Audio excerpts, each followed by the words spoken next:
বিশ্বাস করো সোনিয়া, ফেসবুকে প্রথম যেদিন তোমাকে দেখেছি সেই দিনই আমি তোমার প্রেমে পড়ে গেছি। আমি তোমাকে ভালোবেসে ফেলছি। I love you. ছি বাবা, তোমার লজ্জা করছে না?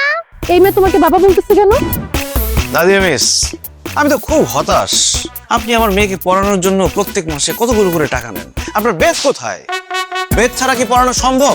স্যার, আমাকে বাঁচান। তুই বাচ্চা মেয়েটাকে কিডন্যাপ করে নিয়ে যাচ্ছিস? স্যার বিশ্বাস করেন, আমি ওকে কিডন্যাপ করতে যাবো কেন? ও আমার মেয়ে। না না স্যার, আমি ওনার মেয়ে না। মা নাই, এখন কোনো মেয়ের সাথে কেন আমাকে তুমি কথা বলতে দাও না? তোমার নতুন মা লাগবে না? না, আমার আর মা লাগবে না। তুমি সারা জীবন আমার সিঙ্গেল ফাদারই হয়ে থাকবে। যতই আশা করো তুমি মনে মনে, সে আশা হবে না পূরণ। আজকে থেকে তুমি আমার মোবাইল ধরবে না, টিভি দেখা বন্ধ। তোমার বাবা তোমার উপর এত রেগে আছে কেন? মা মরা মেয়েটা আমার না খেতে খেতে অসুস্থ হয়ে যাবে, তাকে কে দেখবে? ঠিক আছে, আমি আপনাকে রান্নায় হেল্প করছি। বাবার সাথে কিচেনে যাবেন না। কেন? বাবা তোমার হাত ধরবে। আমি আপনার মেয়ের টিচার, আমাকে নিয়ে আপনি এসব ভাবেন? ছি! সিঙ্গেল ফাদার থেকে যাবে তুমি, সিঙ্গেল ফাদার।